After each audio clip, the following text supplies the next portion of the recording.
என்னாச்சு விளைவு? முன்னறிவிப்பு இல்லாமல் விழுப்புரம் மாவட்டம், கள்ளக்குறிச்சி மாவட்டம், திருவண்ணாமலை மாவட்டம், கடலூர் மாவட்டம், அத்தனை மாவட்டங்களும் வெள்ளக்காடு ஆகி இன்னைக்கு இடுப்பளவு தண்ணி நின்று எல்லாமே இது ஒரு தரைதளவுல தண்ணி நின்று மொட்டை மாடியில் நின்று இன்னைக்கு உயிருக்கு ஆபத்தான நிலையெல்லாம் இதுக்கு யார் காரணம்? இன்னைக்கு இதே இந்த ஸ்டாலின் மாடல் அரசாங்கம் இன்னைக்கு முழுக்க அந்த ஒரு மாநிலத்துடைய நிர்வாக தோல்வி, முழுக்க அட்மினிஸ்ட்ரேட்டிவ் ஃபெயிலியர், அதாவது நிர்வாகத்துடைய தோல்வி காரணமாக இன்னைக்கு ஒரு முன்னறிவிப்பு இல்லாமல் இன்னைக்கு திறந்து விட்டு இன்னைக்கு பசி பட்டினியமா இன்னைக்கு மக்கள் எந்த வித இன்னும் தண்ணி பல கிராமங்களில் வடியில அந்த அளவுக்கு ஒரு வேதனையான சூழ்நிலையில் இன்னைக்கு தேசிய நெடுஞ்சாலையில் இன்னைக்கு மறியல், எங்க பார்த்தாலும் மறியல் என்ற ஸ்டேஜில் இன்னைக்கு இருக்கின்ற நிலையில இதை பத்தி எதுவும் கவலைப்படாம பொன்முடி போனாரு.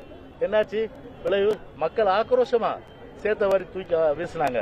இந்த ஆட்சி மீது சேற்றை வாரியம் அமைச்சர்கள் மீது சேற்றை வாரி தூக்கி வீசுறாங்கன்னா எந்த அளவுக்கு மக்கள் இன்றைக்கு தமிழ்நாட்டுக்கு மக்கள் இன்றைக்கு கடுமையான கோபம் இந்த ஸ்டாலின் மாடல் அரசாங்கத்து மேல இருக்கிறது என்பதற்கு இதை விட சான்று இருக்க முடியாது. அதுல 2026 சட்டமன்ற தேர்தலின் போது கண்டிப்பா சொல்றேன், இவங்க தேர்தலுக்கு ஓட்டு கேட்க போக முடியாது. ஒவ்வொரு கிராமங்கள்லயும் கண்டிப்பா இது போன்ற எதிர்ப்புகள் இப்ப இருக்க அமைச்சர்களுக்கு, இப்ப இருக்க சட்டமன்ற உறுப்பினர்களுக்கும், திமுக கட்சிக்காரர்களுக்கு கண்டிப்பா இருக்கும். அந்த அளவுக்கு ஒரு மக்கள் விரோத, ஜனநாயக விரோத, ஒரு ஆணவத்தின் உச்சம், தலகணத்தின் உச்சம், திமிருடைய உச்சகட்டமா இந்த ஆட்சி நடந்துட்டு இருக்கு. அதனால இது ஒரு இடியமீனோட ஒரு கேவலமான ஒரு சர்வாதிகார ஆட்சி தான் சொல்லணும்.